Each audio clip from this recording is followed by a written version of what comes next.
এখানে একটা ছোট ভাই ছিল, ও আমাকে হঠাৎ করে ফোন দিল, কোথায় থেকে, সে গণভবনে আছে, তার মাথার মধ্যে একটা চেয়ার। আমি বললাম যে তুমি এই গণভবনের চেয়ার নিয়ে কোথায় যাচ্ছ, তোমাকে তো পুলিশ ধরবে। নাহিদ বলতো ইসলাম না, যেটা স্যার। বলছিলেন সরকারের একটা অংশ জড়িত, যেটা জি প্রথম আলো বা ডেইলি স্টারে হামলা হোক, জি আসলে সরকারি অংশটা আসলে কি চায়? আমরা দেখতেছি যে আসলে এই অন্তর্বর্তী সরকারটা হচ্ছে আইন শৃঙ্খলা, দেশের সার্বিক পরিস্থিতি কন্ট্রোল তাহলে কি করতে মানে দে আপনি ফেইলড দে তাহলে ফেইলড এটা দে আমি ফেইলড বলতে টু চাচ্ছি, ডু তাহলে ইট। আপনার কি মনে হয় যে ডক্টর ইউনূস ব্যর্থ? জাতীয় নাগরিক পার্টি এনসিপি তো আপনাদের শরিক দল, যেহেতু আপনারা একসাথে জি জোট ঘোষণা করেছেন। তিনি আজকে সম্পাদকদেরকে নিয়ে ঢাকাতে একটা কনফারেন্স হচ্ছিল, সেখানে তিনি বলেছেন অন্তর্বর্তী সরকারের একটি অংশই এই ডেইলি স্টার এবং প্রথম আলোতে যে আক্রমণ হয়েছে সেটি চেয়েছিল, যারও ফলশ্রুতিতে সেখানে হচ্ছে নিরাপত্তা বাহিনী পৌঁছাতে দেরি হয়েছে। আপনি কি বিষয়টার সাথে একমত? আমি আপনার পয়েন্টে যাওয়ার আগে, যেহেতু আমার ওসমান হাদি, শহীদ ওসমান হাদির ইন্তেকালের পর আজকে প্রথম টক শো, আমি ওসমান হাদির আত্মার মাগফিরাত কামনা করছি। আসলে আমরা যদি একটু রুট লেভেলে চিন্তা করি, দেখেন বাংলাদেশের স্বাধীনতার পর থেকে প্রথম আলো এবং Daily Star, they are playing a role. আমরা হিস্ট্রি যদি আমরা দেখি, দেখা যাচ্ছে যে তাদের রোলটা কখনোই একই ওয়েতে যায় নাই। তারা কোনো সময় যে গভর্নমেন্ট ছিল, গভর্নমেন্টের পক্ষে তাবেদারি করেছে, আবার কোনো সময় গভর্নমেন্টের বিপক্ষে গিয়েছে, কোনো সময় বিএনপির যে 21শে আগস্টে গ্রেনেড হামলা, সেই গ্রেনেড হামলাগুলো তারা হাইলাইট করেছে। এখন আবার তারা বলছে যে যদি আমাদের রিপোর্ট যদি ভুল হয়ে থাকে, we are happy to apologize.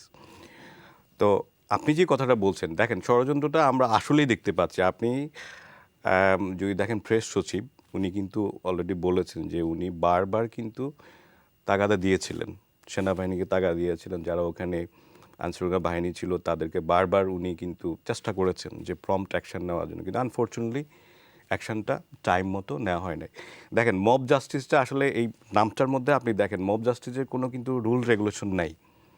আপনার বাংলাদেশের মানুষ যদি আমরা যদি বলি যে কিছু লোক তো থাকে হুজুগে, যেমন আমি আপনাকে একটু ব্যাকগ্রাউন্ডে যাই। আমার যখন আপনার 5 তারিখে 5ই আগস্টে আমার এখানে একটা ছোট ভাই ছিল, ও আমাকে হঠাৎ করে ফোন দিল কোথায় থেকে, সে গণভবনে আছে, তার মাথার মধ্যে একটা চেয়ার, আমাকে লাইভ দিল। আমি বললাম যে তুমি এই গণভবনের চেয়ার নিয়ে কোথায় যাচ্ছ, তোমাকে তো পুলিশ ধরবে।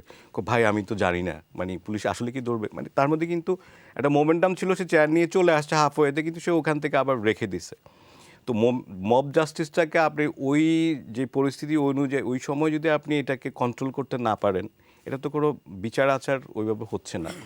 আমারও যে সিমটমগুলো দেখা যাচ্ছে, দেখেন আমরা শুধু প্রথম আলো ডেইলি স্টার আক্রমণটাকে আমরা যদি একটা অংশ দেখি, পাশাপাশি এখন এই পর্যন্ত যে ফয়সাল, যে আমাদের খুনি, তাকে আমরা আজকে পর্যন্ত আমাদের একটা ইনফরমেশন যেটা দেখা যাচ্ছে, যদিও এখনও এটা ফাইনাল হয় না, বলছে যে তার অবস্থান শনাক্ত করা গেছে। তখন অবস্থানটা কোথায় শনাক্ত করা গেছে এখনও কিন্তু এটা জিনিসটা বলা হচ্ছে না।